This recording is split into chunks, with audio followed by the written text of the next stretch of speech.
If you could cultivate a habit that increased your happiness levels by 25%, would you be interested? I'm Lori Hatcher, and I'm excited to help introduce the Grow with Gratitude campaign. Viktor Frankl was an Austrian neurologist and psychiatrist before he was imprisoned by the Nazis during World War II. As a trained observer, he watched his fellow prisoners deal with the horrors of living in a Nazi death camp. He discovered that when all freedom is taken away, one freedom remains: the freedom to choose. Listen to his words. We who lived in concentration camps can remember the men who walked through, comforting others, giving away their last piece of bread. They offer sufficient proof that everything can be taken away from a man but one thing: the last of human freedoms, to choose one's attitude in any given set of circumstances. We're not living in a Nazi death camp, but we've had our share of challenges this year. In 2020, our country has experienced a pandemic, a toxic election, cancel culture, hurricanes, fires, floods, economic challenges, marital challenges, personal challenges, and toilet paper shortages. We've had a rough year. 1/3 of Americans report symptoms of anxiety, according to a U.S. Census and National Center for Health survey. Symptoms of depression have increased by 11% compared to 2019. Google searches for anxiety attack reached an all-time high. It's been a rough year. That's why I'm super excited to partner with your agency to help launch the Grow with Gratitude campaign from now through December 4th. Let's talk about gratitude.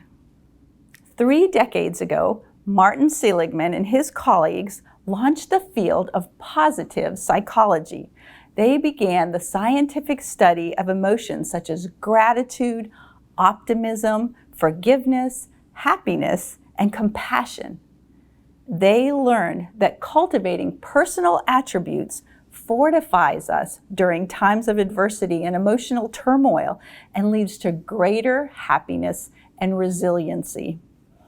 Moreover, of all the attitudes one can develop, gratitude is most strongly associated with personal happiness and mental health. But what is gratitude? Gratitude is the emotion that relates to our ability to feel and express thankfulness and appreciation. In 2007, Robert Emmons began researching gratitude through a psychological lens. He discovered a host of benefits for practicing gratitude. He found improved physical, emotional, and social well-being. He discovered people who practice gratitude experience greater optimism and happiness. They experienced improved feelings of connection in times of loss or crises. Increased self-esteem was another manifestation of practicing gratitude. Heightened energy levels, a stronger heart and immune system, and a decreased blood pressure. He noted improved emotional and academic intelligence, an expanded capacity for forgiveness, decreased stress, anxiety, depression, and headaches, improved self-care, and the greater likelihood to exercise. And finally, a heightened spirituality, the ability to see something bigger than ourselves. And what about gratitude in the workplace? Can practicing gratitude have an effect there? Most people spend more time in their workplace than with their families. Although these days, with all the working from home, our families have become part of our workplace.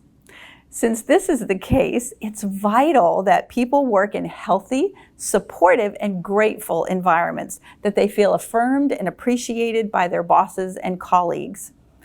Adam Grant explored the related concept of social worth in his research on gratitude.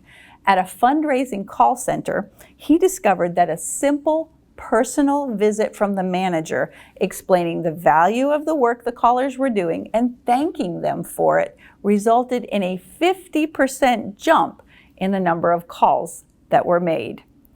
He concluded that the difference was not due to increased feelings of competency, but to a sense of being socially valued and appreciated.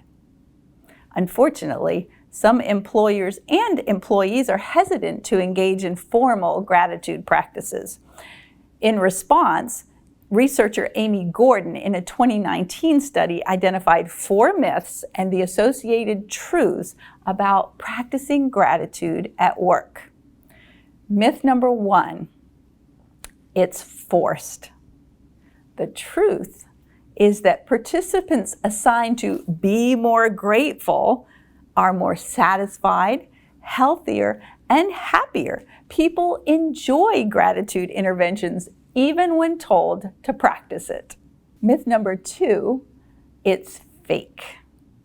The truth is that expressing gratitude when it is felt matters. Being specific about what one is grateful for heightens the experience for both people. Myth number 3, it's fluffy. The truth is that gratitude is about feeling valued by others and seeing value in others. Most employees will leave an organization if they don't feel appreciated and recognized. Myth number 4, some believe that gratitude somehow undermines authority. But the truth of the matter is that grateful leaders inspire trust. They are perceived as having more integrity if they express gratitude. So, how do we cultivate gratitude at work and at home, which for many these days is one and the same? The most common method for cultivating gratitude is keeping a gratitude journal to record experiences for which one is grateful. Keep a gratitude journal by your bedside and each night write about at least 3 positive experiences. If you'd like to include your family, keep a journal at the dinner table. And after you finish your meal, go around the table and invite each family member to share 2 or 3 experiences or things that happened during the day that they're grateful for. You might notice something in nature or an object of beauty. You might write down that fabulous cup of coffee you had first thing in the morning, or a good conversation with a friend, or a chance to help someone. In fact, the first experiments studying the effects of gratitude were done on gratitude journaling. Researcher Robert Emmons randomly assigned participants to one of 3 groups, each with a different task. Every week for a total of 10 weeks, participants kept a journal. The first group was asked to describe in a single sentence 5 things they were grateful for that had occurred in the past week. The second group wrote down 5 hassles they were displeased about that had occurred in the past week. And the third group listed 5 random things that had occurred during the past week. The results of this study blew the researchers' minds. At the end of 10 weeks, participants in the gratitude group felt better about their lives as a whole, and they were more optimistic than the people in the other 2 groups. The gratitude group participants were a full 25% happier than the others. They also spent more time exercising, an average of an extra 1.5 hours, and they reported fewer health complaints than those in the other groups. Gratitude changes our lives. Here are 8 more ways, in addition to gratitude journaling, that you can practice gratitude on a daily basis. The first idea is to say thank you. often, particularly to those who serve you. Another idea is to play the what if game. What if my car hadn't broken down in the neighborhood? I never would have met Sharon, who's turned out to become a really good friend. Or what if I hadn't had to do that follow-up mammogram? I wouldn't have had the opportunity to talk with and pray with that lady in the waiting room. Play the what if game and look for the positive spin.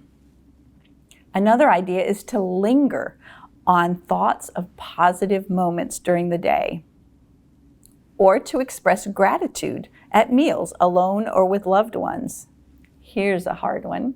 Practice not gossiping, complaining, or judging just for one day. Another idea is to write down what you appreciate about yourself, or express or show gratitude to your spouse or a friend. Finally, begin each day before you even get out of bed by thinking about what you are grateful for. Our thoughts have the power to shape our brains.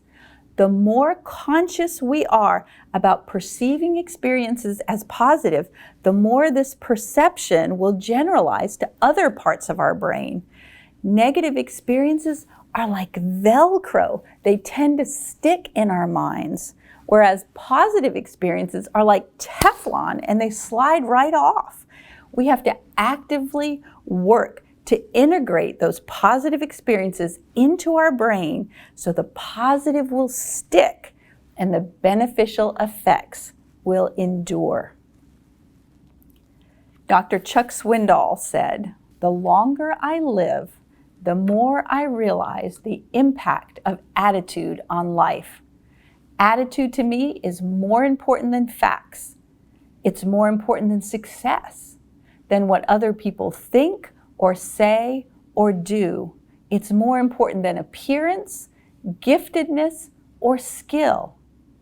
It will make or break a company, a church, a home." The remarkable thing is that we have a choice every day regarding the attitude we will embrace. We can't change our past. We can't change the fact that people will act in a certain way. We can't change the inevitable. The only thing we can do is play on the one string we have, and that is our attitude.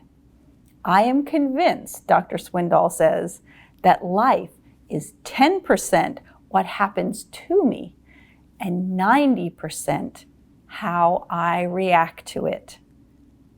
And so it is with you. We are in charge of our attitudes.